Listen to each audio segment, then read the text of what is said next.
মৰমৰ ছাত্ৰ-ছাত্ৰীসকল, আজি মই তোমালোকক সপ্তমমান শ্ৰেণীৰ মেথামেটিক্সৰ পাঠ 9 পৰিমেয় সংখ্যাৰ 9.1 ৰ 7 নম্বৰ ইয়াৰ পৰা আৰম্ভ কৰিম। ইয়াৰ আগৰ 1 ৰ পৰা 6 লৈকে মোৰ এইটো চেনেলত দিয়া হৈ আছে, এবাৰ ভালকৈ চাবা পাই যাবা। বাকি মই এতিয়া 7 ৰ পৰা ষ্টাৰ্ট কৰিম। 7 নম্বৰত কি আছে, তলৰ পৰিমেয় সংখ্যাবিলাকৰ মাজত থকা 5টা পৰিমেয় সংখ্যা লিখা। পাঠটোত কৈছে,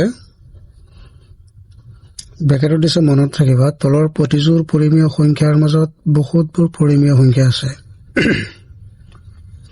তো বলা আমি পুনে পুনে অংকলৈ যাওঁ আৰু অংক আৰম্ভ কৰিম। 1 নম্বৰত আছে -1 আৰু 1ৰ 5টা পৰিমেয় সংখ্যা উলিয়াব লাগে। এতিয়া বলা কিতাপটো জপাই আমি বহি যাওঁ। এতিয়া চোৱা, আমি 7 নম্বৰ 1ত দিয়া আছে -1 আৰু 1। আমি অংকবোৰ কেনেকৈ সমাধান কৰিম তোমালোকে অলপ মনোযোগ দি চাবা আৰু মোক কৰি যাওঁতে অলপ মন দিবা, তেতিয়া সহজে বুজি পাই যাবা। আমি সমাধান লিখিম, কাৰণ অংক যেতিয়া এটা আমি কৰিব যাওঁ তেতিয়া প্ৰথমে আমি ইয়াৰ অংকৰ যিটো নিয়ম আছে নিয়মত আমি সমাধানটো লিখি লওঁ। আচ্ছা, এতিয়া এটা বস্তু চোৱা, এই যে 1 আৰু -1 আৰু 1 আছে, এই দুটাটো আমি a b, যদি a ৰ মান 1 ধৰো আৰু b ৰ মান -1 ধৰো, যেহেতু 5টা পৰিমেয় সংখ্যা কি আছে আমি নাজানো, সেইকাৰণে আমি ধৰিছো n = 5। n = 5। ইয়াত আমি এটা সূত্ৰ প্ৰয়োগ কৰিম। সেই সূত্ৰটো কি চোৱা তোমালোকে। আচ্ছা, আমি ধৰো ইয়াত a = -1, b = +1 আৰু n = -5 আমাৰ ইয়াত দিয়া আছে। n = 5 আমাৰ দিয়া আছে, কিন্তু ইয়াত আৰু এটা কথা কৈছে, a b, কিন্তু বিতকৈ a ডাঙৰ নহয়, a b, মানে বিতকৈ a সৰু। এতিয়া n ৰ মান আমাৰ কিন্তু ইয়াত দিয়া আছে n মানে 5। এতিয়া সূত্ৰটো কি চোৱা, আমি সূত্ৰটো এনেকৈ লিখিম, d = b - a / n + 1। এতিয়া চোৱা, b ৰ মান কিমান আছে আমাৰ 1, মাইনাছ আছে a ৰ মান -1 আৰু n ৰ মান দিয়া আছে 5 + 1 = 1 + 1 6, মানে 2/6। 2/6। এক যদি আমি কটাকটি কৰো, 2 2ত একবাৰ 6ত 2 3 × 6 মানে 1/3। এতিয়া চোৱা, আমি নেক্সট ষ্টেপলৈ যাম। এতেকে সংখ্যা 5টা কি হ'ব চোৱা, আমি সংখ্যা 5টা আমি এনেকৈ লিখিম, a + d হ'ল এটা, a + 2d হ'ল দুটা, a + 3d হ'ল তিনিটা, a + 4d হ'ল 4টা আৰু a + 5d হ'ল 5টা। আমি পৰিমেয় সংখ্যা এতিয়া 5টা ধৰিলোঁ, মানে ফৰ্মুলাত পালোঁ। এতিয়া চোৱাচোন, আমি a আৰু d ৰ মান কি কি আছে আমি তেনেকৈ বহাই যাওঁ। কি হয়, a ৰ মান আছে আমাৰ -1,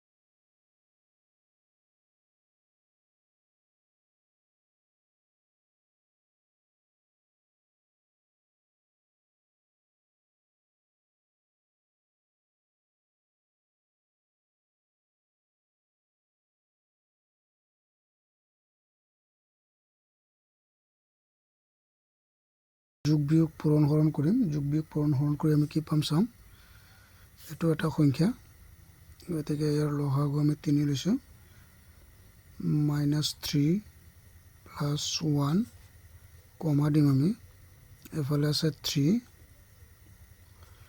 -3 + 2 কমা দিম আমি এইটো আমি কাটাকাটি কৰিব পাৰি -1 এফালে আছে +1 কমা 3 -3 + 4 কমা 3 -3 + 5 এতিয়া আমি কি পাম চোৱা -2 3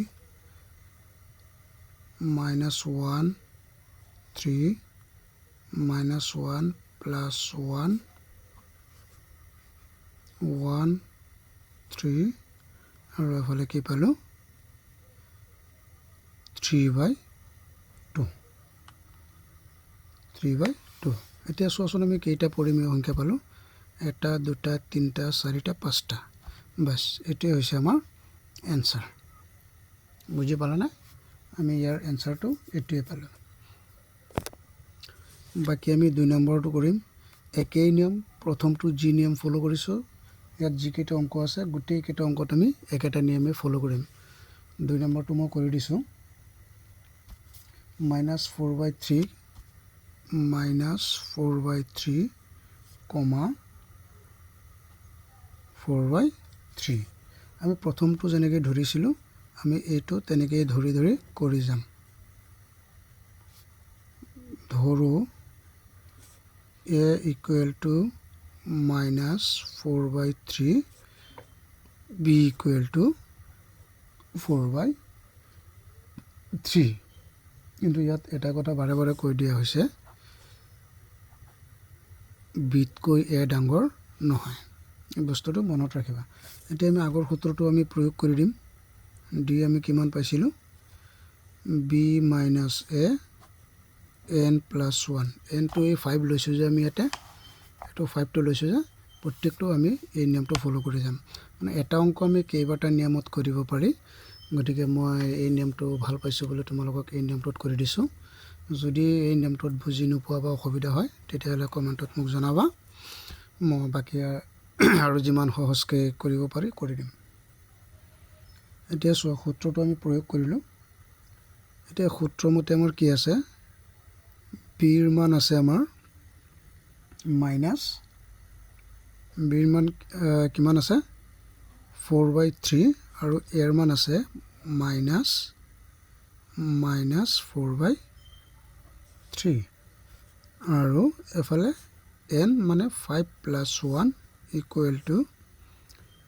4/3 মাইনাস মাইনাস কি হ'ব +4/3/6 এতিয়া সো আমি কি পাওঁ মানে ইয়াত আমি আৰু এটা বস্তু লিখি দিব পাৰি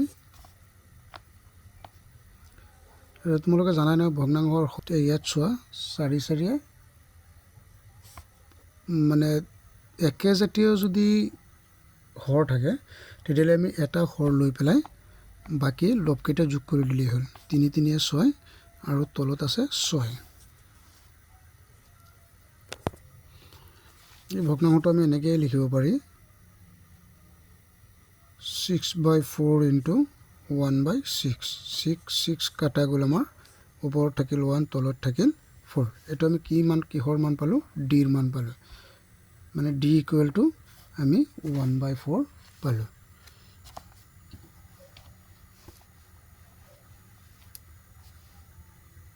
এতিয়া বাকি সোৱা আমি এতিয়া পাঁচটা পৰিমেয় সংখ্যা উলিয়াব লাগিব নহয় আমি প্ৰথমটো যেনেকৈ লিখিছিলো এতেকে পাঁচটা পৰিমেয় সংখ্যাৰ ভিতৰত আমি সজাই লিখিম এক নম্বৰটো হ'ব a + d দুই নম্বৰটো হ'ব a + 2d তিন নম্বৰটো হ'ব a + 3d চাৰি নম্বৰটো হ'ব a + 4d আৰু পাঁচ নম্বৰটো হ'ব a + 5d এটা প্ৰত্যেকটোৰে মান আছে a ৰ মান আছে d ৰ মান আছে এতিয়া আমি মান কেইটা বহাই গলে আমাৰ অংকটো হৈ যাব লাষ্টত গৈ আমি যি পাও হেতু আমাৰ উত্তৰ হ'ব এৰ মান কিমান আছে আমি কিমান পালো চোৱা -4/3 3 প্লাছ ডিৰ মান আছে 1/4 ঠিক তেনেকৈ minus 4/3 plus 2 into 1/4 minus 4/3 plus 3 into 1/4 minus 4/3 plus 4 into 1/4 minus 4/3 plus 5 into 1/4 এতিয়া চোৱাচোন আমি কাটাকাটি কৰি কি পাম ইয়াত চোৱা 4 কাটিব পাৰি ইয়াত আমি কি কৰিব পাৰি 2 দি 4ক 2 বাৰ কাটিব পাৰি এতিয়া আমি নতুন সংখ্যাকেইটা কি পাম 4 মাইনাছ 3 প্লাছ 1 ইয়াত কি পাম চোৱা 4 মাইনাছ 3 প্লাছ 2 ইয়াত কি পাম 4 মাইনাছ 3 প্লাছ 3 ইয়াত কি পাম 4 মাইনাছ 3 আৰু প্লাছ 4 মাইনাছ 3 প্লাছ 4 কেই নম্বৰ 1 2 3 4 1 2 3 4 4 3 মাইনাছ 3 প্লাছ 4 আৰু এইটো কি পাম 4 মাইনাছ 3 প্লাছ 5 এতিয়া আমি এই ভগ্নাংশকেইটা কি কৰিম এতিয়া আমি যিকেইটা পাইছোঁ সেই পোৱা ভগ্নাংশকেইটাক আমি প্লাছ মাইনাছ কৰি যি পাওঁ সেই পাঁচটাই হ'ব আমাৰ পৰিমেয় সংখ্যা এতিয়া চোৱাচোন আমি এইকেইটা কেনেকৈ কৰিব পাৰি মাইনাছ কেনেকৈ কৰিব পাৰি 4/-2 তাৰপিছতো হ'ব 4/1 তাৰপিছত হ'ব 0 তাৰপিছত হ'ব 4/1 তাৰপিছত হ'ব 4/2 আৰু আমি বিচৰা এই পাঁচটাই হৈছে আমাৰ পাবলগীয়া পৰিমেয় সংখ্যা বাকী তোমালোকে 3 নম্বৰ 4 নম্বৰ 5 নম্বৰ এইখিনি যদি পাৰা কৰিবা আৰু যদি নোৱাৰা কমেণ্টত কৈ দিবা মই এইখিনি তোমালোকক কৰি দিম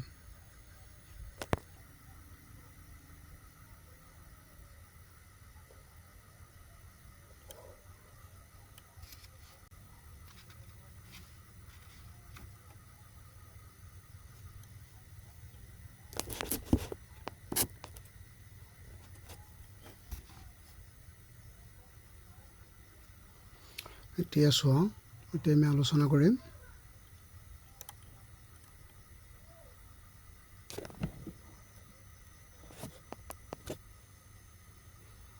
8 নম্বৰটো আলোচনা কৰিম এতিয়া আমি 8 নম্বৰ সংখ্যা ৰেখাৰ তলত দিয়া পৰিমেয় সংখ্যাকেইটা বহুৱা সংখ্যা ৰেখাৰ তলত দিয়া পৰিমেয় সংখ্যাকেইটা বহুৱা আমি সেইটো কেনেকৈ বহাব লাগিব সেইটো একেবাৰে সহজ তোমালোকে অলপ বুজি ল'লেই হৈ গ'ল পাই যাবা গতিকে এটা সংখ্যা আমি সংখ্যা ৰেখাত কেনেকৈ বহাওঁ সেইটো প্ৰথমে আমি জানিব লাগিব 8 নম্বৰ ন 8 নম্বৰ এতিয়া চোৱা আমি 8 নম্বৰৰ একটো কৰিম একটোত আছে কি 3/2 এইটো আমাক সংখ্যা ৰেখাত বহাব দিছে এতিয়া সংখ্যা ৰেখাটো তোমালোকে শিকি আহিছা তাৰপিছতো মই দেখুৱাই দিছোঁ চোৱা মই এটা সৰল ৰেখা আঁকিছোঁ আৰু ইয়াৰ মিডল পইণ্টত মই এটা শূন্য দিছোঁ আৰু এটা কথা আছে যে সংখ্যা ৰেখাৰ থকা শূন্যটোৰ সোঁফালে থকা সংখ্যাবোৰ ধনাত্মক আৰু বাওঁফালে থকা সংখ্যাবোৰ সদায় ঋণাত্মক এতিয়া চোৱা এইটো হৈছে সোঁফাল আৰু এইটো হৈছে বাওঁফাল এইটো সোঁফাল এইটো বাওঁফাল এইটো বাওঁফাল আৰু এইটো হৈছে সোঁফাল মই কি কৈছোঁ যে সংখ্যা ৰেখা এটাৰ শূন্যৰ সোঁফালে থকা সংখ্যাবোৰ ধনাত্মক আৰু বাওঁফালে থকা সংখ্যাবোৰ ঋণাত্মক এতিয়া চাওঁ আমি যিহেতু আমি সংখ্যা ৰেখাৰ সোঁফালৰ সংখ্যাটোৱে ল'ব লাগিব, কাৰণ 3/2 এইটো এটা ধনাত্মক সংখ্যা দিছে। গতিকে এই বস্তুটো আমি কেনেকৈ লিখিম, যিহেতু আমি এইটো 0 লৈছোঁ, 0ৰ পৰা আমি আৰম্ভ কৰিম। 0/3 কি লিখিছোঁ, 0/3, 1/3, 3/1, 3/3। এইটো 0ৰ পৰা আৰম্ভ কৰি আমি 30, 3/1, 3/2, 3/3 আমি লিখিছোঁ। এতিয়া আমাক উলিয়াব দিছে সংখ্যা কোনটো, 3/2। আমি এই সংখ্যাটোত ঘূৰণীয়া চিনটো বহাই দিলে আমাৰ উত্তৰটো আমি পাই যাম। 2 নম্বৰটো চোৱা, সেইটো একেই নিয়ম। আমি সংখ্যা ৰেখা এটা লিখিম, দাগ টানিম। কি কৈছিলোঁ মই, 2 নম্বৰটো দিছোঁ তোমাৰ 7/4। মই কি কৈছিলোঁ যে সংখ্যা ৰেখা এটাৰ 0ৰ সোঁফালে থকা সংখ্যাবোৰ ধনাত্মক আৰু বাওঁফালে থকা সংখ্যাবোৰ ঋণাত্মক। এইটো 0 লিখিছোঁ মই। 0ৰ পিছত মই বস্তুটো কেনেকৈ লিখিম এবাৰ চোৱা। এইটো এটা ঘৰ বনাইছোঁ, 7/1, 7/2, 7/3, 7/4। আৰু মই কি কৈছোঁ, সংখ্যা ৰেখাৰ বাওঁফালে থকা প্ৰত্যেকটো সংখ্যা ঋণাত্মক। গতিকে ইয়াৰ আগত আমি কি চিন এটা দিম, মাইনাছ চিন এটা দিম, মাইনাছ চিন এটা দিম। এতিয়া আমাৰ বিচৰা সংখ্যা কোনটো, 7/4। ইয়াত 7/4 আছেনে, আছে। এই সংখ্যাটো হৈছে 7/4। এতিয়া বাকী আৰু 8 নম্বৰটো একেই নিয়ম, 3 নম্বৰটো একেই নিয়ম। মই 4 নম্বৰটো কৰি দিছোঁ চোৱা। সংখ্যা ৰেখাটো আমি প্ৰথমে আঁকি ল'ম, 0 লেফ্ট ছাইড ৰাইট ছাইড। এতিয়া চোৱা 4 নম্বৰটো আমাৰ কি আছে, ধনাত্মক সংখ্যা নে ঋণাত্মক সংখ্যা। এইটো এটা ঋণাত্মক সংখ্যা আছে, 2/5/3। গতিকে আমি সংখ্যাটো কেনেকৈ লিখিম, -2/5/3 দিয়া আছে। গতিকে আমি সংখ্যাটো ঋণাত্মক হিচাপত ল'ব লাগিব, যিহেতু ইয়াৰ আগত মাইনাছ চিন এটা দিয়া আছে। এতিয়া এটা বস্তু চোৱা, -1। ইয়াত মই 10টা ঘৰ বনাম, 2, 3, 4, 5, 6, 7, 8, 9, 10। 1, 2, 3, 4, 5, 6, 7, 8, 9, 10। ঠিকে আছেনে, চোৱাচোন 10টা হৈছেনে নাই। 1, 2, 3, 4, 5, 6, 7, 8, 9, 10। 1, 2, 3, 4, 5, 6, 7, 8, 9, 10। বাকী -2 লৈকে আমি 10টাই বনাম, 1, 2, 3, 4, 5, 6, 7, 8, 9, 10 হ'ল। এফালে আমি -3 লিখিব লাগিব এতিয়া আমি। গতিকে -3 লিখাৰ আগতে আমি কি কৰিম, এইটো চোৱা, -2 ধৰা, -3টো মই ইয়াত এফালে আহি ধৰা -3টো ইয়াত লিখিম। গতিকে ইয়াৰ আগত আমাৰ যিটো সমষ্টত উলিয়াব দিছে, এই প্ৰত্যেকটো খণ্ডত মই 5-5কৈ লৈছোঁ। 5-5কৈ লোৱাৰ পিছত কি হৈছে চোৱা, 5/1,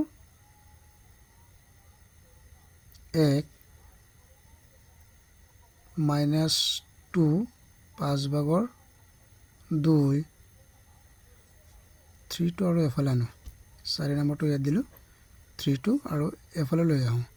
ইয়াত আৰু এটা দিছোঁ, ধৰা ইয়াত আছে 2/5/3। প্ৰথমটো -2ৰ পিছত আমি লিখিছোঁ এটা ঘৰ 5-5কৈ লৈছোঁ, এইটো 5, এইটো 5, এইটো 5কৈ লৈছোঁ। গতিকে লোৱাৰ পিছত আমি কি পালোঁ, 2/5/3। চোৱা, এইটো অলপ কাটাকাটি হৈছে। মই নতুনকৈ আৰু এটা সংখ্যা ৰেখা আঁকি দিছোঁ। এইটো 0 দিছোঁ, এইটো -1, এইটো -2, ধৰা এইটো মই -3 লৈছোঁ। এতিয়া চব প্ৰত্যেকটো 0ৰ পৰা -1লৈকে 10টা ভাগ আছে, 1, 2, 3, 4, 5, 6, 7, 8, 9, 10টা। -1ৰ পৰা -2লৈকে 10টা ভাগ আছে, 1, 2, 3, 4, 5, 6, 7, 8, 9, 10টা। এতিয়া -2ৰ পৰা -3 লৈকে আকৌ 10টা ভাগি আছে। এতিয়া এইখিনিতে আমি মিলাব লাগিব। সেই বস্তুটো আমি কেনেকৈ মিলাম চোৱা। -2 5/1 -2 5/2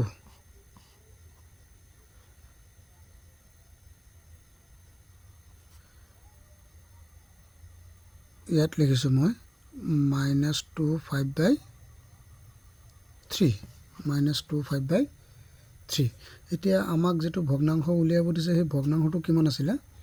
আমাক উলিয়াব দিয়া ভগ্নাংশটো আছিলে 4 নম্বৰ -2/5/3। এতিয়া আমি 2/5/3 কোনটো ভগ্নাংশ পালোঁ? এই ভগ্নাংশটো পালোঁ। বুজি পালানে তোমালোকে?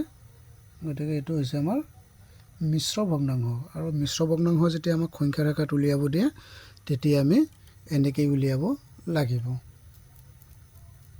ক্লিয়াৰ? বাকী যিখিনি অসুবিধা হয় তোমালোকে কমেণ্ট কৰিবা। মই যিমান সম্ভৱ তোমালোকক ৰিপ্লাই দি সমস্যা সমাধান কৰিবলৈ মই চেষ্টা কৰিম। এতিয়া চোৱা 9 নম্বৰত কৈছে 0ৰ সোঁহাতে থকা এটা পৰিমেয় সংখ্যা 31/5। 0ৰ বাওঁহাতে এটা এই সমান দূৰত্বত থকা পৰিমেয় সংখ্যাটো কি? এই পৰিমেয় সংখ্যা দুটাৰ ঠিক সোঁ মাজেৰে থকা পৰিমেয় সংখ্যাটো কি? এইটো একেবাৰে সহজ। তোমালোকে সমাধানত 9 নম্বৰ আমাৰ এনচাৰটো হ'ব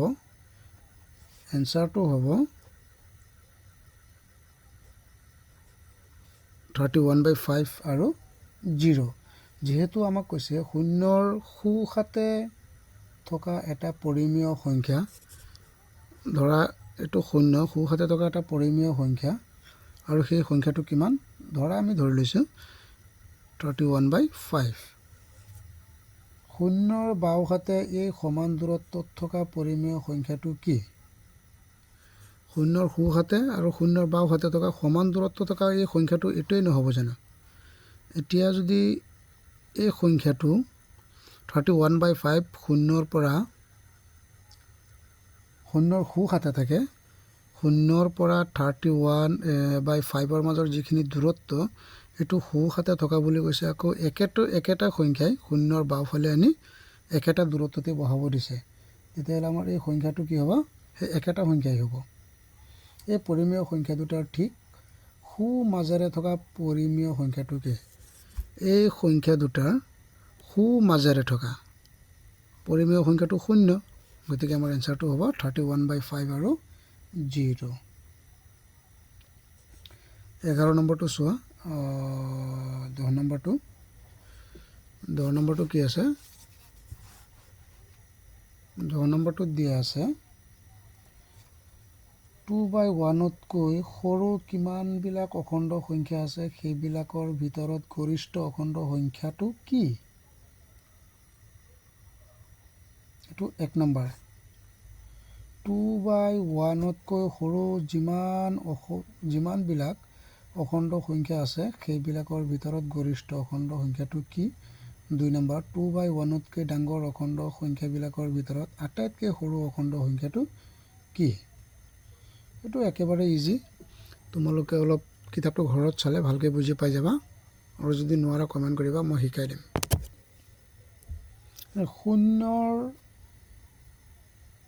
2/1তকৈ সৰু যিমানবিলাক অখণ্ড সংখ্যা আছে সেইবিলাকৰ ভিতৰত গৰিষ্ঠ সংখ্যাটো কি? গৰিষ্ঠ সংখ্যাটো আমাৰ 0 হ'ব। কাৰণ 2/1তকৈ সৰু মানে হাফতকৈ সৰু কৈছে। কি কৈছে যে হাফতকৈ সৰু সেই সংখ্যাটো হ'ব 0। এইটো 1 নম্বৰ। 2 নম্বৰত কৈছে 2/1তকৈ ডাঙৰ অখণ্ড সংখ্যাবিলাকৰ ভিতৰত আটাইতকৈ সৰু অখণ্ড সংখ্যাটো কি? 2/1তকৈ সৰু কোৱাৰ কাৰণে আমি 0 লিখিছোঁ। গতিকে ইয়াতকৈ যেতিয়া ডাঙৰ ক'ব তেতিয়া আমি সংখ্যাটো 1 লিখিম। কি লিখিম? সংখ্যাটো 1 লিখিম। বেছ, আমাৰ সমাধান হৈ গ'ল।